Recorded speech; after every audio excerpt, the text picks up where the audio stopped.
Isa sa pinakamalaking balita sa NBA ngayong araw ay ang pagbabalik ni Kawhi Leonard sa Toronto Raptors matapos ang isang blockbuster trade mula sa Los Angeles Clippers. Makalipas ang 7 taon mula nang pamunuan niya ang Raptors sa kanilang kauna-unahang NBA Championship noong 2019, muli siyang magsusuot ng jersey ng Toronto.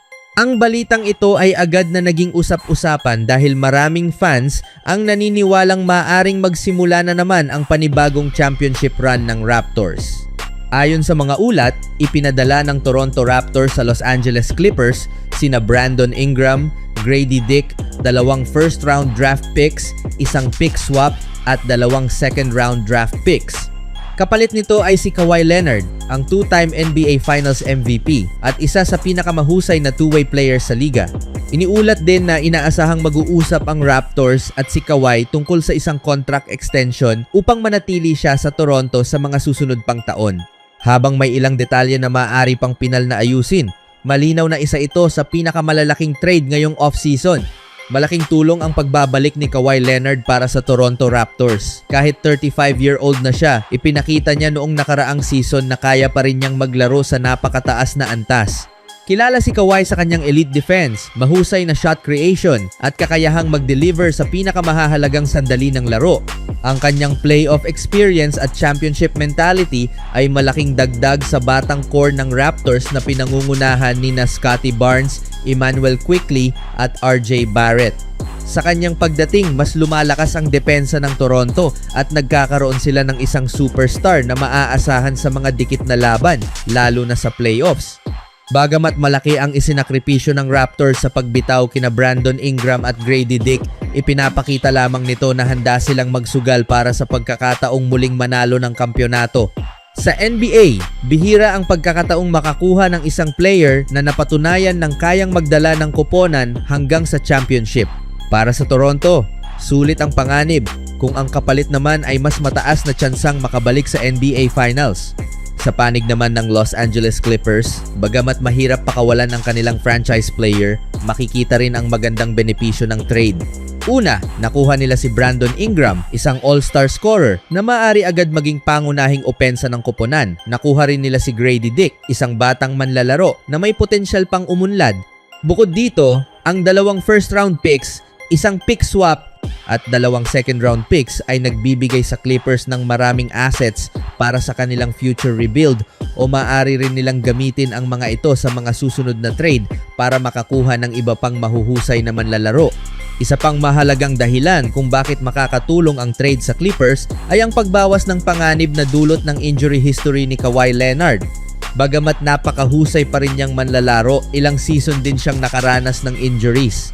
Sa pamamagitan ng trade na ito, nagkaroon ang Clippers ng mas batang roster, mas maraming draft assets, at mas malaking flexibility para muling buuin ang kanilang koponan at maging championship contender sa hinaharap.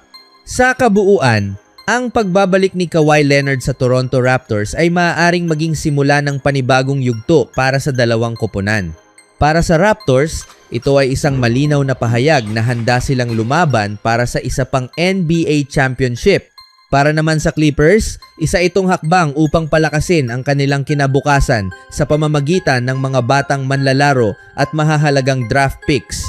Tanging ang panahon lamang ang makapagsasabi kung sino ang tunay na panalo sa trade na ito. Ngunit isang bagay ang sigurado, ang pagbabalik ni Kawhi Leonard sa Toronto ay isa na namang makasaysayang kabanata sa NBA.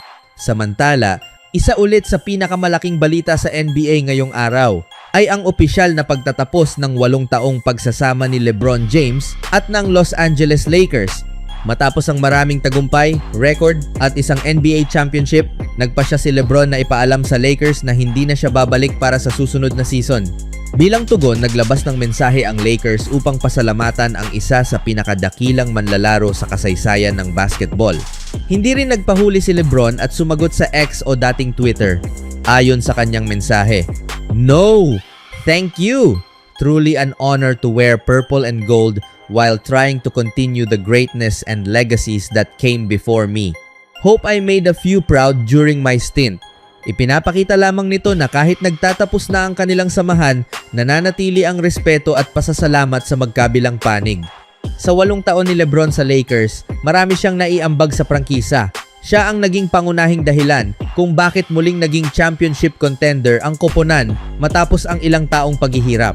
Noong 2020, pinangunahan niya ang Lakers sa kanilang 17 NBA Championship, isang titulo na napanalunan sa loob ng NBA bubble sa gitna ng pandemya. Habang suot ang purple and gold, nalampasan din niya ang record bilang all-time leading scorer ng NBA at nakapagtala ng napakaraming makasaysayang tagumpay.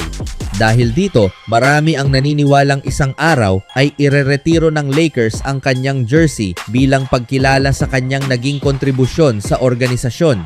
Ngunit bakit nga ba nauwi sa paghihiwalay ang dalawang panig? Bagamat walang opisyal na pahayag na may alitan sa pagitan ni LeBron at ng Lakers, lumalabas na pareho nilang nakita na panahon na upang magsimula ng bagong kabanata. Sa panig ng Lakers, nais nilang ituon ang kanilang kinabukasan sa mas batang core ng koponan, lalo na kay Luka Doncic, na inaasahang magiging sentro ng franchise sa mga darating na taon. Habang papasok ang Lakers sa bagong direksyon, natural lamang na magbago rin ang kanilang long-term plans.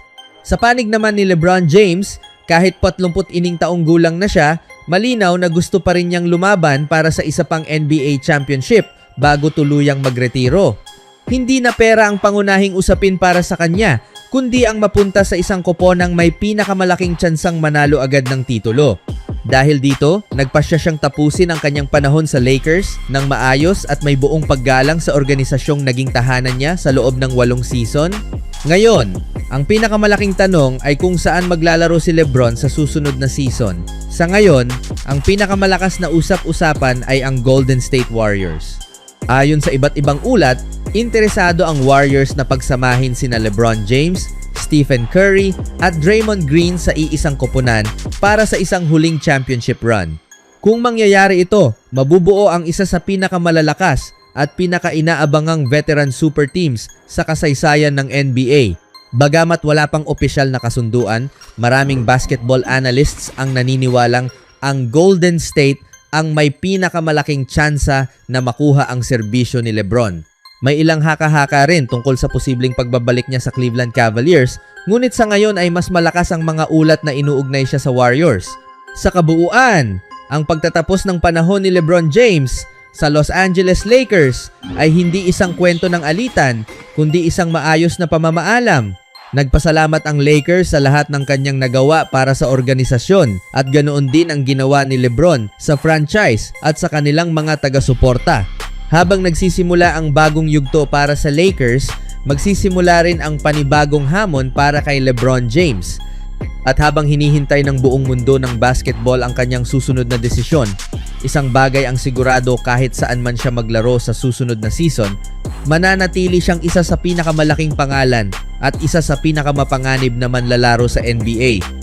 Sa malaking balitang ito, ang kanyang teammate na si Luka Doncic ang unang nag-react kay LeBron at nagpasalamat sa pagkakataong nakasama siyang maglaro sa loob ng court. Ano sa tingin nyo dito mga kaibigan?